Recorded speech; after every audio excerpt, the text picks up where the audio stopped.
If you were wrongly accused of stealing a painting, would you be free? All right. Good morning, everybody. I think this is the fourth week in the uplifting book of Job. 70%. Job. Every time I type this, I think at work, I try to autocorrect my spelling on it, so I go back through the whole thing and redo it. Oh, really? The title of today's lesson is Job Proclaims His Integrity. So Job was an innocent man. Go back in the first Job, he said God described him as the finest man in all the earth. He is blameless, a man of complete integrity. He fears God and stays away from evil. So we could all wish that that's the way God describes us. Unless if you're a woman, you wouldn't want to be described as a man, of course. But that's a pretty good testament if that's what God said of Job.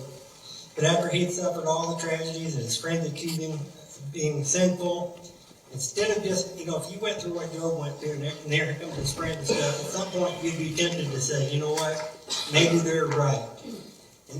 But he didn't. He defended himself and just kept saying, I'm honest and I have integrity. I'm not going to admit to guilt if I'm not guilty. That happens in the judicial system sometimes. They get you in a situation where they get you to admit to some form of guilt because it's easier than going through the whole process. That's not a good thing. That's the way it happens. But is there anything worse than being falsely accused of something and having to defend yourself when someone simply doesn't believe in you? Anybody ever been in a situation where you've been accused of something, when you're guilty until proven innocent? I want to tell a story about my dad. They wouldn't say, Judge always asked me, he said, I won't swear, but I'll affirm him. My dad wouldn't swear because he didn't feel like it's right. Swear to tell the whole truth? Yeah. Yeah. He said, I won't swear, I will affirm. We all have our integrity, and it's we have to stick by our belief system, and either it is who you are or it's not. When the chips are down, that's when you decide who you are and things like that. And that's kind of the situation that Job's in here. He had every reason to give up. He had every reason to just give in and just admit that maybe I have sinned. Maybe I have done something to offend God. But he wasn't having any of it. He really was a strong person. We'll go through this a little bit. Job searches for God. This title is An Honest Man's Plea. So Job 23, verses 1 through 7. Again, this is a pretty liberal translation, but it makes it easier for me to read. They don't miss any other points anyway. Verse 1, Job said, Today I complained bitterly because God has been cruel and made me suffer. If I knew where to find God, I'd go there, and I'd argue my case. Then I would discover what he wanted me to say. Would he overwhelm me with his greatness? No. He would listen because I am innocent, and he would say, I now set you free. If anybody know somebody that kind of let their mouth overload their hind end, they get making their brags about what they're going to do. In this situation, I'm going to do this and I'm going to do that. It's easy to say all that stuff, right? Until they get in that situation. Then they have to decide, am I going to stay true to what I said I was going to do? Or am I going to give in? I know a guy, I watched him get in a fight one time because he said he was going to do what he's going to do to somebody. I've never seen somebody get beat up that bad before. He just kept getting up because he wasn't going to be made a liar. That's just stupid, too. But he lets his mouth overload his hind end. That's what Job's doing here. What he's saying is, if I could just get a chance to tell God what for, I'd just tell God what's going on. That's how he was thinking about this. And if he could just listen to me, he would say, okay. That's the way he felt. He was going to tell God what God was going to do, and that's the way it was going to be. He got to a pretty bad place if he was thinking that way. But remember, he had endured many speeches from his friends. He always maintained his innocence, and he'd done his best to even convince his friends, I've not done anything wrong. He was telling them. But he was getting desperate. Where could he get a fair trial? Who would judge him fairly in the middle of all this? He was alone, confused, and he just wanted to reach God and plead his case. On the opposite side of that, he knew that God was just. He knew that if God would just hear him, that he'd be okay. So he did trust God as being just and honest and stuff. And I think in the past message we can kind of cut him some slack because he'd been through it. You know, he'd seen stuff that we shouldn't have to bear, and I'm sure he was just messed up in the head just trying to deal with it and all that. But he had complete faith in God's fairness, though. But he also knew he could plead a solid case because he knew he hadn't done anything wrong. But this is the lowest point, and he desperately begged God for answers. Anybody ever been to a point where you just desperately beg God for answers about why? Why this or why that? That's rough. When you've been accused of something, you know that you're innocent. It's rough. I don't think it's a matter of like challenging our faith, but sometimes it just hurts. If we're honest with ourselves, I've done everything I'm supposed to do. I've lived the life God's asked me to do. I've sacrificed if God's asked me to sacrifice. I've done all those things, but then the result is all of this pain and anguish. And if we're honest, sometimes we'll say, God, this ain't right. But that's not questioning God. I think that's just being honest. And Job he was a human being. Again, another thing with Job's life was Job had the fruit to show for his actions and his faith. Yep. And when you have that fruit in your life, it's easier to stand back and say, yeah, you know what, I'm just going to stand here and let God defend me. Right. But if you don't have all that fruit, then you don't have a ground to stand on. You think about all he'd been accused of by so many people, but he had the faith and the fruit, so to speak, to defend himself and plead his innocence, because he knew he was innocent. But I always had such a guilty conscience as a kid. I can remember being in school and some kid did something, and he never would have, I can't remember what he done, but the kid did something, and the teacher said, all right, if whoever did this don't admit to it, nobody gets recess. Well, I was almost ready to admit to it because I didn't want everybody to miss recess. I had such a guilty conscience. Everything was my fault. I couldn't take responsibility for everything. But it's a great way to grow up, ain't it? Hidden from sight, Job chapter 23, verses 8 and 9. I cannot find God anywhere, in front or back of me, to my left or my right. God is always at work, though I never see him. Anybody ever been there? Feel like God has abandoned you? You don't know where God's at. You're doing everything you're supposed to do. You have faith in God and stuff, but you just feel like God has abandoned you. And you have faith. You believe in God. You know he loves you. You know he's going to take care of you. But you ever been to a place and say, well, I just don't see him. I don't see him in the middle of this mess, this storm. This is where he was at. Job kind of felt that God was completely hidden from him. This is the time that's dangerous for Christians because you can get to start challenging your faith when you don't understand what's going on. And it also can make your faith better once you realize that no matter how bad it gets, you can always rely on him. He attempted to show he wanted to still have looked everywhere for him, but he couldn't find him. And he just thought, well, maybe God's just hiding from me. He don't want to talk to me. He don't want to see me. But he didn't understand that his faith was being tested. He just didn't understand what was going on, and this was just a test. That's something we can be thinking for ourselves in our lives too. Maybe when you're in this situation, maybe it's a test. You don't know how God's using you and your situation to influence other people. How we react or don't react to bad situations, you don't know how that's influencing people around you. It could be just a test. That's easy to say, but that sure don't make it any more fun when you're going through the fire. It's one thing at least you can grab onto to maybe give you a little bit of peace, to hold on a little bit longer and wait for God's justice to be revealed. He just had no idea what God was doing behind the scenes for all this. All he knew is he couldn't find God and didn't know where God was at. Now, I don't know, as Christians, if you get to the point where you don't feel like you can find God, you can feel God, or you feel like God has abandoned you, that would be the lowest point as a person of faith could possibly be. Because where do you go if you can't find the Lord as a Christian? He's everything. He's our rock. He's the reason gives us hope. He's our blessed hope. And Job's back to the point where he has no hope. He don't know what to do. It's as bad as can be. But no matter how we feel, we can trust that we're never alone. Give you 100 verses that says that, but Jesus promised, I am with you always, even to the end of the age. We need to remind ourselves and we need to remind each other. No matter what we're going through with people, we're never alone. God is always there. But like I said, the thing I'm looking forward to about heaven the most is when you walk through the gates, or whatever it is, all the whys will be answered, and we'll understand it on a level we don't understand now. It's amazing.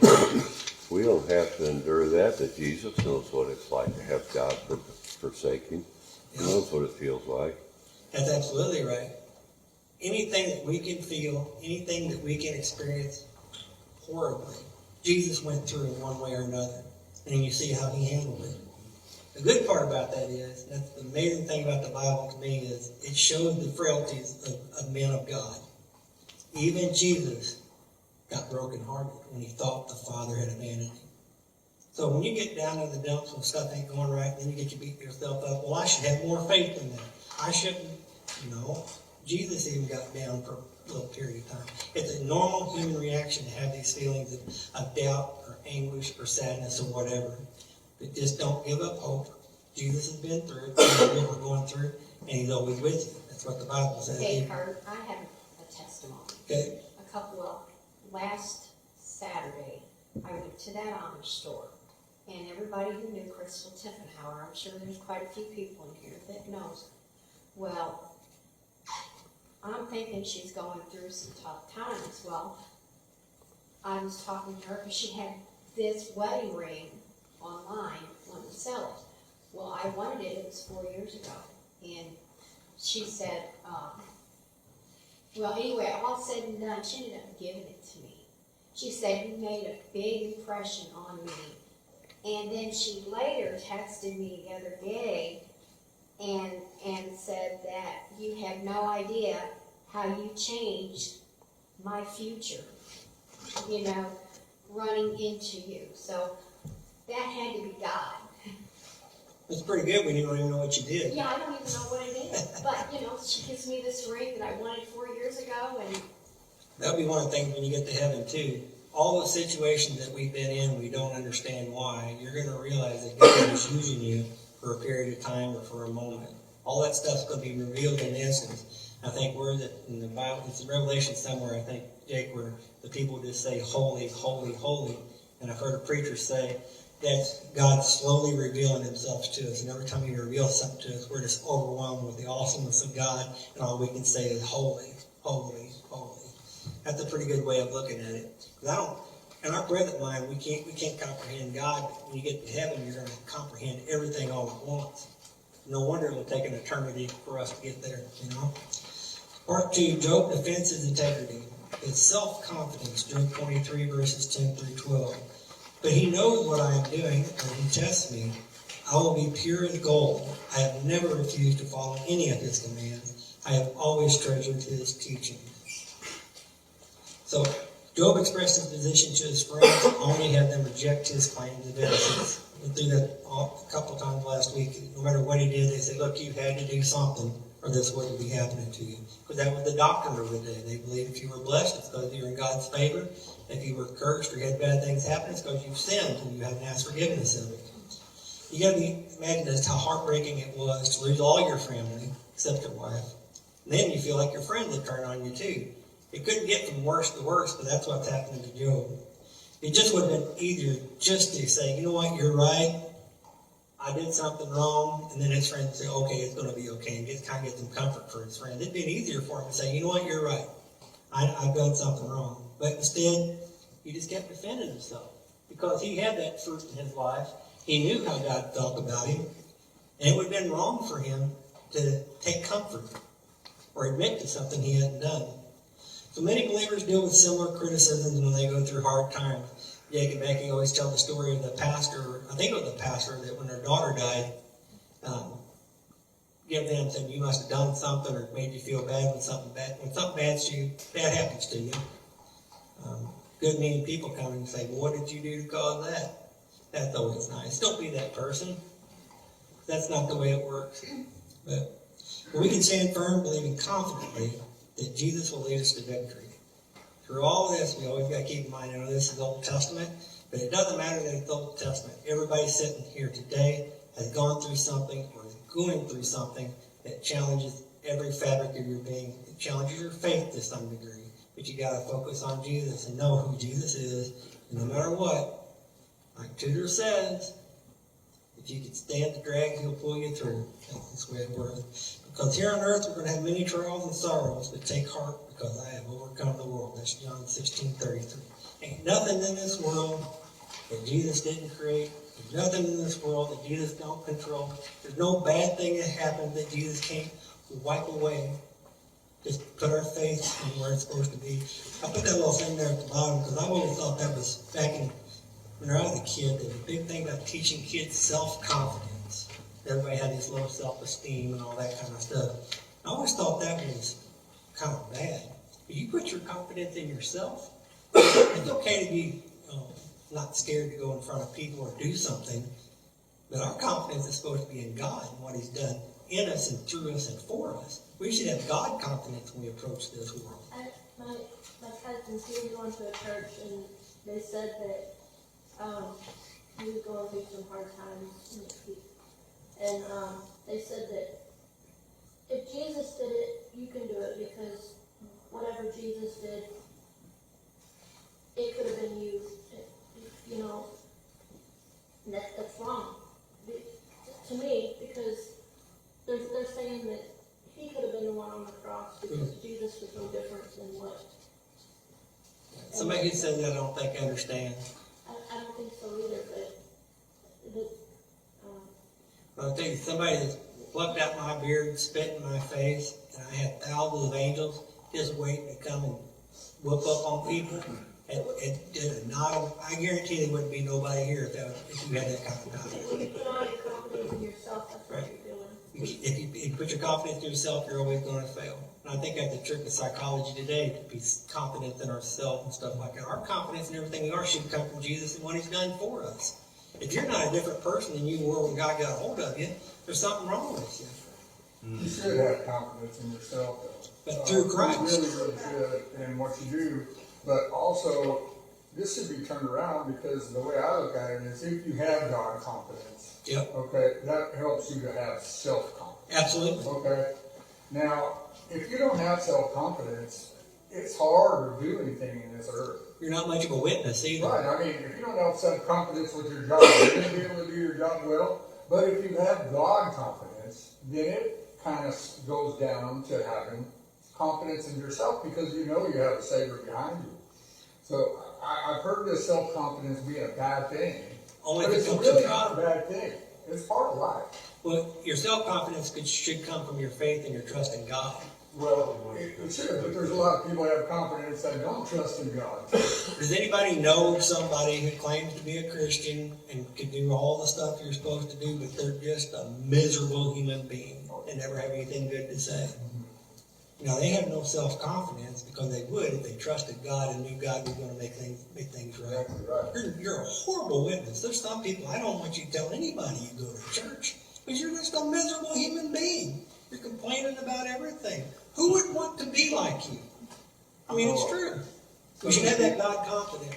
And some of the people have fruit as a Christian, where they like to take a banana and nail it to a tree, and there's fruit on that tree. Right?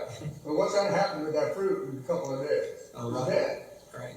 We need to be that fruit where God is continually pruning and changing us, so that we do have the confidence to go out in this earth and to be able to witness and do the things for God. But that's us trying to provide Job's not God through us. self-confidence was because he knew what he did wrong, or what he didn't do wrong, if you will. Their teachings was a lot different from us, so we didn't have all of this other stuff going on. They didn't have the New Testament. They had they were fundamentally teaching the Bible, their rules. And his fundamentals were all right. Yep.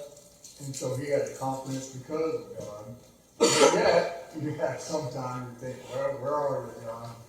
Well, he had to be the right person, because God chose him for this situation. What was you going to say, Pastor?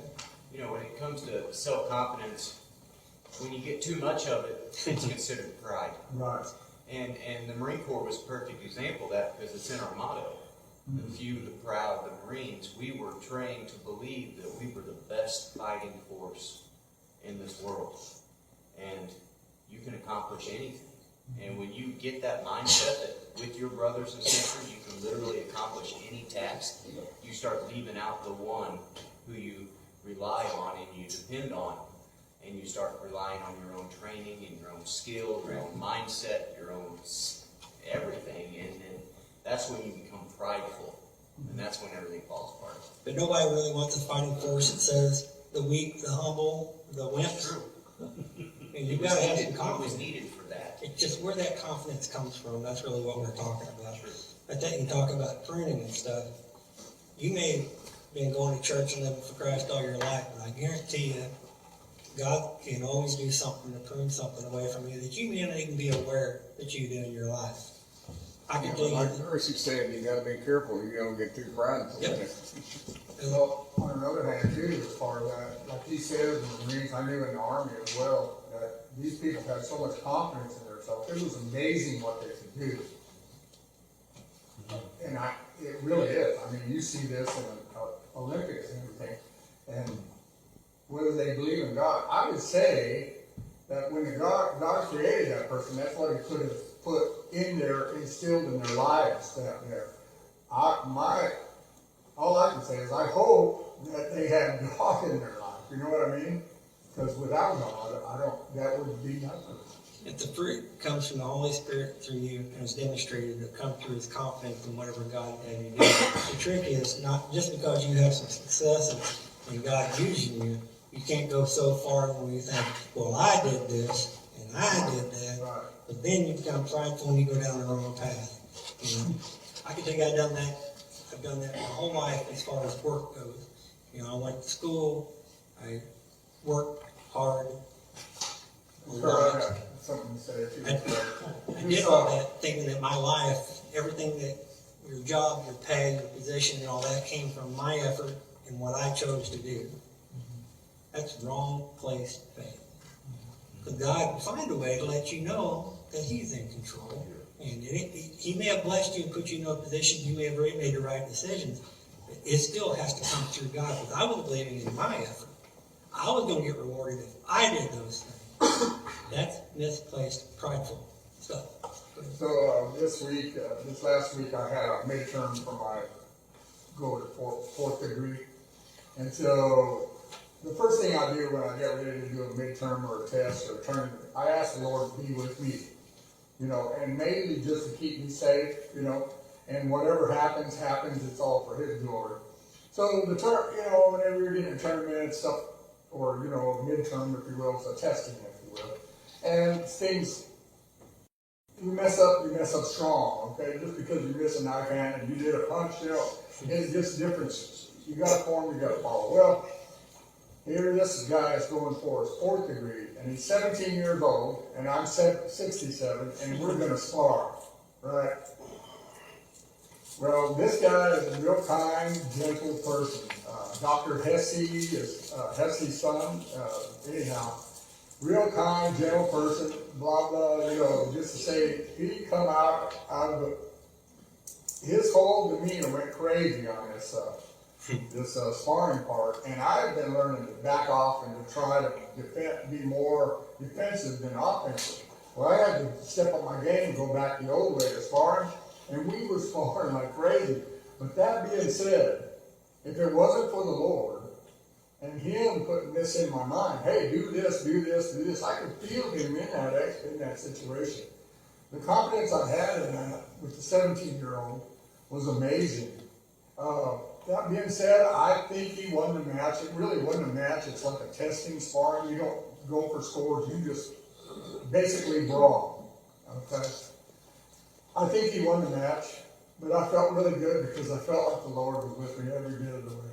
So it was amazing. It was an amazing sparring match. Everybody's telling me, oh, I did it. It was the Lord.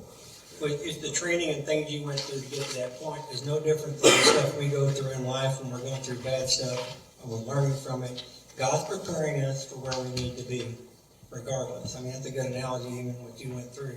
When you go through hard times, you're a better witness for somebody else who goes through it next. And we just have to keep that perspective. Everything is God's teaching us to get us where we need to be. And hopefully we have the confidence to use what he's taught us when we're asked to do so. It's, you know, Tommy, he's always it's one of those things that break your heart when you got a kid that don't serve the Lord, but he's not a bad kid, and I think he believes on some level, but God's not a priority for him, whatever. But he had to take the NCLEX. It's a certification course you have to take before you become an RN, and it's gut wrenching to take that course. And he's studying kind of the Lord anyway. He just loses his mind over stuff, But he took the test last week, and before he drove away, I stopped him and I prayed for him, and it don't bother him. Let me pray. And all of them that don't follow the Lord, and Diane can attest that, when something's going wrong in their life, they still want somebody to pray. And anyway, he passed, so he's a happy little boy. And maybe in the back of his mind, he'll think that God gave him some peace of mind, and God helped him through that. You just don't ever know. That's the fruit. But that's what we have to hold on to as parents, right? Where we get those bits and pieces where when they don't know what to do, they know who to call, because they want somebody to pray. It's all part of the stuff we go through in life, all the good, the bad, and the ugly. It really is. We just have to look at it from a different perspective. That God then can charge, and I'll never get to this point. When you're going through something real bad, you should say, "Well, thank you, Jesus. What am I going to learn out of this? I'm never going to get there." Or, "Thank you, Jesus. Who are you going to save by me going through this?" I don't think I'll ever get there. But essentially, that's what life is. For all God's children, we're being used by Him in one way or another. If you're not being used by Him in one way or another, then you're being used by the devil. So, I think if everything is going this great for you, you probably ought to pray. An oath of resolve, Job chapter 27, verses 1 through 6. Job said, "I am desperate because God, all-powerful, refuses to do what is right. As surely as God lives and while He gives me breath, I will tell only the truth until the day I die. I will refuse to do wrong by saying you are right, but each day my conscience agrees that I am innocent." That's a man that's resolved to do the right thing, right? But he got his jabs in there, though, didn't he? He says, God just refuses to do the right thing.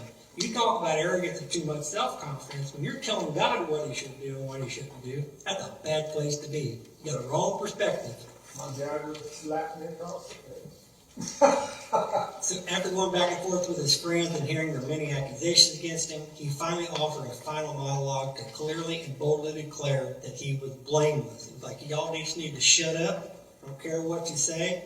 I'm blameless, and that's never going to change. I'm never going to admit that I did anything wrong. If anything, it's God's fault." That's pretty much what he said, right? But he chose to maintain his position regardless of what was said about him. This was a man of integrity. This was a man who stuck to his guns even though it hurt him. The friends' logic had not and would not shake his claim of innocence. I mean, everything that was near and dear to him came at him to try to turn him down. He vowed that he would go to his grave holding this confession of innocence and integrity. That's why God chose him. God said that he was a blameless man of integrity, right? I'm telling you, we should all hope that we live a life and get so close to God that we have that God can have the same profession about each one of us. That we're blameless. If you look at that, his human pride is starting to come up, though, and that's where the self-righteousness starts to come in. We get mad at God. And I've been mad at God before, over dumb stuff. Yep. But He'll humble you.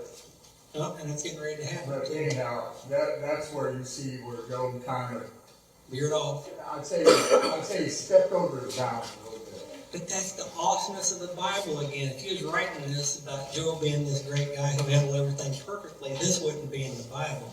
Job had these moments of anger. He had these moments of doubt and these moments of pride and arrogance. If you were going to write this to say that he was perfect, you wouldn't have put that in the Bible. That's to let us know that we're all human and it's okay to react sometimes and then feel bad about it afterwards. But God has a way of getting our attention anyway. But Job just didn't know that God had already judged him a man of complete integrity. If he knew going into this that God had told, if he knew the whole backstory going into it, that God had chosen him because of this, and God had said all these things about him, he probably would have handled it a little bit different, I thought that was a pretty good picture there. Anybody ever have to do that? Type out a response to somebody and have to delete it? Yeah. Well, I think the more, That's the fruit of the Spirit there, is we hit that delete button. I think the more we get close to God and the more we're walking the path we're supposed to be walking, the more we're gonna do that. If anybody ever follows my Facebook stuff, especially over the last 10 years or so, you're going to see that I'm probably one of the most blunt and open people on there, and not afraid of a little tiff, and not afraid to put somebody in their place. But over the last, especially 6 months, I've noticed where I do less and less and less of that. Instead of reacting, you change that to, well, you know what, I'm going to pick my battles. This is really not something to say anything about. And then you move on, you delete that, and like that says, you just say, okay, or in my case, I just delete it altogether and I move on. I don't say anything at all. That's fruit of the Spirit, because we realize the things that we make so important to us in life, in God's eyes, it's not important enough to say something. That's the fruit of the Spirit. It's not in our nature to let somebody kick us and do things to us and not respond. It's not in our nature. If it is, I'm proud of you, but my first response is, if somebody does something to me, is I want to say or do something back. That's nature. But sometimes there's a time to respond, right? Like you say. But the gift of the Spirit is knowing that it's not that important.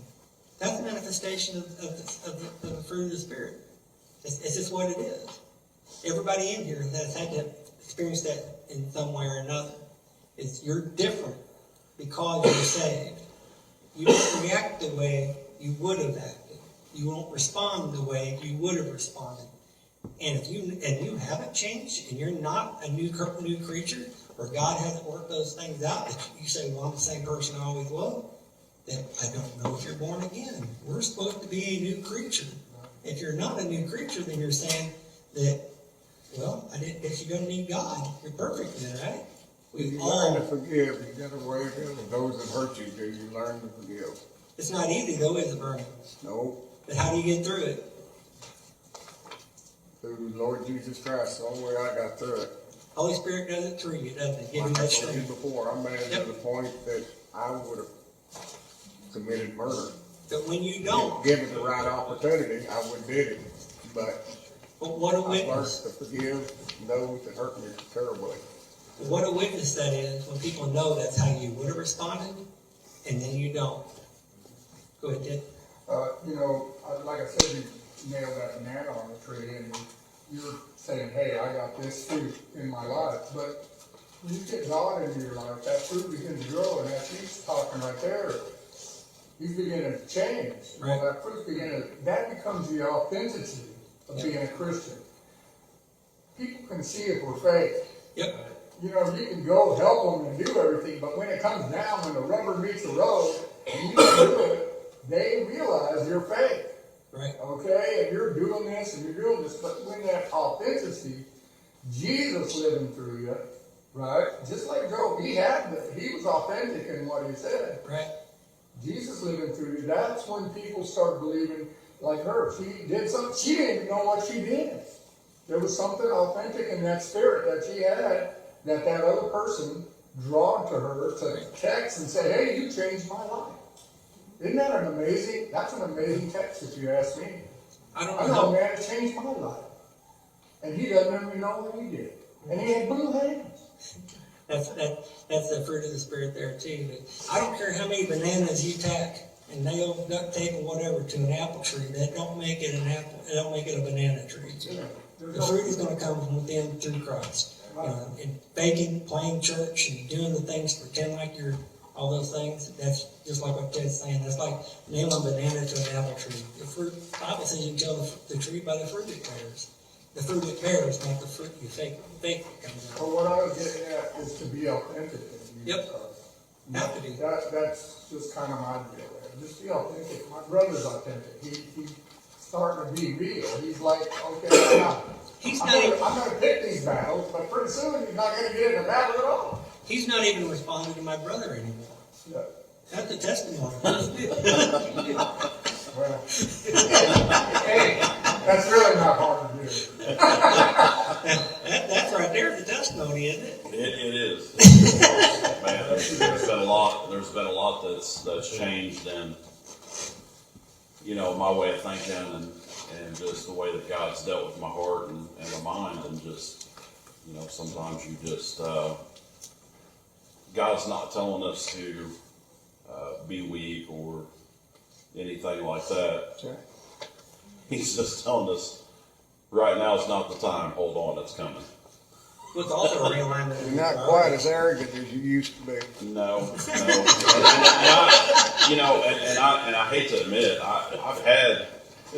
I've had those moments in my past where I was cocky and arrogant and didn't think about that, and then, as you Been there.